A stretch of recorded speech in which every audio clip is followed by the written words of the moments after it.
Welcome to techno উডওয়ার্কস। আজকে আমি এই টি টেবিলটা পালিশ করে দেখাবো খুব অল্প খরচে আপনারা কিভাবে টি টেবিল পালিশ করবেন। তো আমি ফুল প্রসেস আপনাদের দেখাবো। তো তো মনোযোগ সহকারে আপনারা দেখুন, না হলে কেউ বুঝতে পারবেন না। আজকে আমি এই টি টেবিলটা পালিশ করব।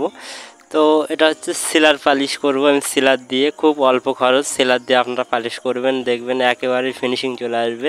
তো আপনারা যে কোনো কাঠের ওপরে প্রথমে ভালোভাবে ঘষে নেবেন। তো ঘষার পরে আপনারা সিলার মারবেন। সিলারটা খুব সুন্দরভাবে আপনারা মারবেন। তো সিলারটা মারলে অনেক কম খরচ হবে, তো আপনাদের সিলারটা মারতেই হবে, না তো কম খরচটা আপনাদের হবে না। তো সিলারের পরে আমি সাদা গালা ইউজ করব, সেটাও দেখাবো আপনাদের। এটা হচ্ছে আমি পার্ট 1 ভিডিও দিচ্ছি আপনাদের, আপনারা এটা দেখে নেবেন, তারপরে আমি পার্ট 2 আপলোড দেবো। তো চলো সিলারটা কিভাবে মারছি সেটা দেখানো যাক। তো আমি সিলারটা নিলাম, এটা হচ্ছে এনসি স্যান্ডিং সিলার। তো এটা আপনারা নেবেন, এটা যতটা আপনাদের প্রয়োজন ততটা আপনারা নেবেন। তো আমার যতটা প্রয়োজন আমি নিয়ে নিচ্ছি, তো আপনারা যতটা আপনাদের প্রয়োজন ততটা আপনারা নেবেন। তো সিলারের সঙ্গে থিনার দিতে হবে, না হলে হবে না, থিনারটা আপনাদের দিতেই হবে। থিনারটা কতটা দেবেন সেটা হচ্ছে, আপনারা যদি 200 গ্রাম সিলার নেন তাহলে 200 গ্রামই থিনার দিতে হবে। হাফ থিনার হাফ সিলার দিয়ে এটা মিক্স করতে হবে। তো আমি যতটা সিলার নিলাম ততটাই থিনার দিয়ে দিচ্ছি। দেওয়ার পরে এটা ভালোভাবে মিক্স করে নেব। তো এইভাবে আপনারা সুন্দর করে এটা ভালোভাবে মিক্স করে নেবেন। মিক্স করার পরে আপনারা অ্যাপ্লাই করবেন। 2 থেকে 3 মিনিট এটা ভালোভাবে গুলতে হবে। গোলার পরে যে থিনারটা দেওয়া হয় ওটা পুরো মিক্স হয়ে যাবে, মিক্সড হয়ে পুরো সাদা হয়ে যাবে। তো দেখুন পুরো সাদা হয়ে গেছে। আমি ভালোভাবে এটা মিক্স করে নেব। তো আপনারা এটা ভালোভাবে মিক্স করে নেবেন। তো কিভাবে আপনারা পালিশ করবেন, ফুল প্রসেস সিলার পালিশ কিভাবে করবেন, ফুল প্রসেস আপনাদের আমি ভিডিওর মাধ্যমে দেখাচ্ছি। আর যারা আমার চ্যানেলে নতুন তারা চ্যানেলটা সাবস্ক্রাইব করবেন। আর আমি পার্ট 1 ভিডিও দিচ্ছি, তো পার্ট 2 ভিডিওটা আসবে খুব তাড়াতাড়ি। তো যারা আমার চ্যানেল সাবস্ক্রাইব করে রাখবেন তাহলে পার্ট 2টা আপনারা নোটিফিকেশান অন করে রাখলে আপনারা দেখতে পাবেন। তো এটা ভালোভাবে মিক্স করে নিচ্ছি। আপনারা এইভাবে সুন্দর করে এটা ভালোভাবে সুন্দর করে 4 থেকে 5 মিনিট মিক্স করে নেবেন। নেওয়ার পরে আমি এটা অ্যাপ্লাই করব। তো আপনারা একটা কাপড় নেবেন, সুন্দর পরিষ্কার কাপড় নেবে। নেওয়ার পরে এটা আমি টি টেবিলের ওপরে অ্যাপ্লাই করব। টি টেবিলটা আমি যেহেতু পালিশ করছি, তো আপনারা যে কোনো কাঠের ওপরে এইভাবেই সেম প্রসেসে আমি যেভাবে করছি এইভাবে আপনারা করবেন।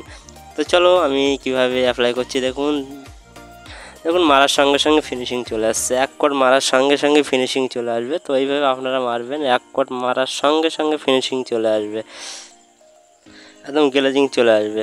তো সিলারটা হচ্ছে অনেক সুন্দর, একদম দেখুন কীভাবে মারছি আমি। দেখো মারার সঙ্গে সঙ্গে একদম গ্লেজিং চলে আসছে। তো এইভাবে আপনারা সুন্দর করে মেরে দেবেন। দেখুন সব জায়গায় প্রত্যেকটা জায়গায় মারতে হবে সিলারটা আপনারা 2 কোট মারবেন। 2 কোট চেপে চেপে মারতে হবে।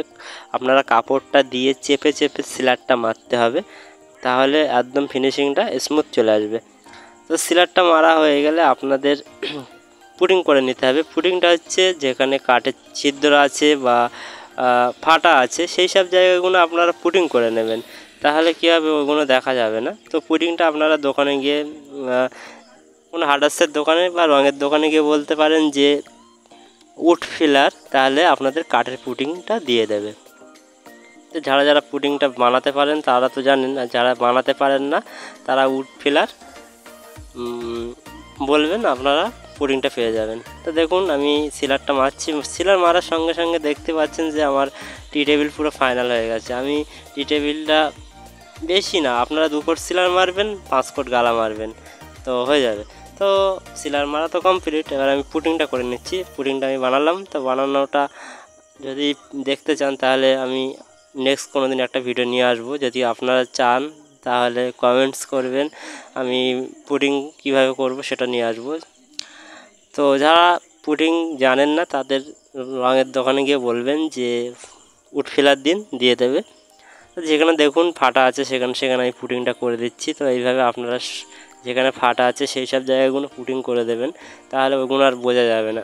পুডিং করার পরে আপনারা ঘষে নেবেন, সুন্দর করে ঘষতে হবে। পুডিং করার পরেই আপনাদের মনোযোগ দিয়ে ঘষতে হবে, তাহলে না তো পুডিংটা দেখা যাবে। তো আমি ভালোভাবে পুরো ঘষে নিচ্ছি। তো এইভাবে আমি ভালোভাবে ফুটিং করে নিচ্ছি, এবার ঘষে নেবো। তো আমি কাগজ নিলাম, এটা হচ্ছে 100 নম্বর মিলন কাগজ, মিলন পেপার। আপনারা যে কোনো কাগজ নিয়ে নেবেন, 100 নম্বর হয়ে যাবে।